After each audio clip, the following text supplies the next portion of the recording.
One of the big reasons people ask me why I get into this, personal training, and it was something that really wasn't in my realm. It's something I really didn't plan on. But I ended up in the hospital on August of 2016.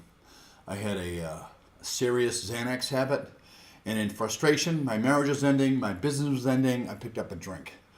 After 38 years, I decided to take a drink. And, well, we all know what happened then. I was in a very dangerous situation. I ended up in the VA hospital wearing a robe. I remember the day that I walked in, and I decided to turn myself into the VA to get some help to get me weaned off of that Xanax. That was the big thing to me. So when I signed a piece of paper, what was interesting was some big guy came up behind me, put his hands around my waist and pulled my belt. Somebody else was downstairs taking my shoelaces out of my sneakers. Then I knew it was business. I heard the door close behind me and I was in there. For 10 days I was shuffling down that hallway. I had to use a walker. I was in stroke territory. I was in serious pain. And before they took me in, they stood me on the scale. I was 229 pounds. I was shocked. I didn't believe I had gotten that bad, but I did. Anyway, I got out of there in 10 days, and I had no place to go. I had no home. My wife was on the way out. She was heading her way, and I was heading mine, but I hadn't thought about a place where I was going to live. One day I was walking my dog Bailey down by the railroad tracks, and I saw this big old building, and it was the Neshoba Valley Health Center. And I remember it was like, ooh. I looked in, it was a Sunday, and I looked in the window, and there was people in there. It was one of those 24/7 things, and it cost like $20 a month. But it had all the serious stuff in there.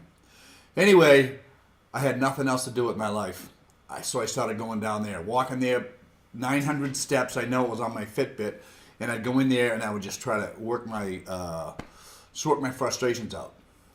In 2 or 3 weeks, I started to feel that awareness in my body. And, I started to see little things, But it kept going down there, and I realized I was starting to lose some weight. And I started getting that feedback in the mirror. That was amazing to me, to see my body starting to change because I was a total mess. But anyway, the personal training thing, I saw a personal trainer in there. He's some guy with a leather hat and a ponytail, and he looked like a homeless person. But he was putting people through their paces, and I was like, geez, he's not even paying attention. They're talking, and the guy's doing lat pull downs, and he's talking, flipping on. The guy's just going, yeah. So he's just after the money, But I asked somebody behind the desk, I said, what does it take to become a personal trainer? Because I wanted that information, at least for me. And they said, well, yeah, you go through ACE or NASM or whatever. Anyway, I went through a couple of them, and I said, man, this is really way too much information. All this stuff, the legs and straps and all the Latin names and everything. I was like, what did I get myself into? Anyway, I had laid $600 out for the NASM thing, and I didn't think there was any turning around. But anyway, you know what? It became interesting. I started incorporating these things into my own moves. And you know what? I started coming around. I started getting compliments from people. And then people asking me if I was a trainer. I was like, no. But anyway, it stayed with me, and I finally got through it. On October 4th, 2017, I passed. Oh my God, it was the most stressful thing that ever happened. But anyway, fast forward, I'm here now, I'm doing this. There's a whole lot of shit I don't like about this business. I mean, this is just like, there's some real hokey business going on here, which I don't care for at all. You know what I mean? Some of these people, and some of the trainers, they have this do as I say, not as I do. They're fat boys. They got big bellies hanging out. They're looking at themselves in the mirror while someone else is straining. They don't care. It's just a cash business, So, but I always if I had my way, how would I do it? And then I thought about going online. And I was like, ugh, please. You know what I mean? That's too much. I'm not the kind of guy that likes to ask for money. I mean, I just don't, it's like, it's awkward. But anyway, I have a lot to offer.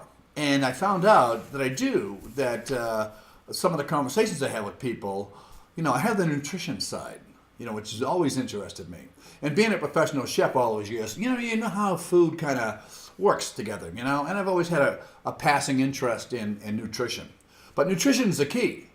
You know what I mean? You can flop around all day long, but if you don't know what you're sticking in your mouth, you know what I mean? You really got a problem. So that's where I think I can make a difference. Because first of all, I'm an alcoholic. I'm a drunk. I've made way more mistakes than most people, and I've come out of it. And I come in now, I'm in the best shape of my life. Go figure. You know what I mean? I thought 72. Don't we all think 72 is like, walker time? It ain't. I'm an athlete. I'm an elder athlete. And I know I can share a lot with this audience. So, look out.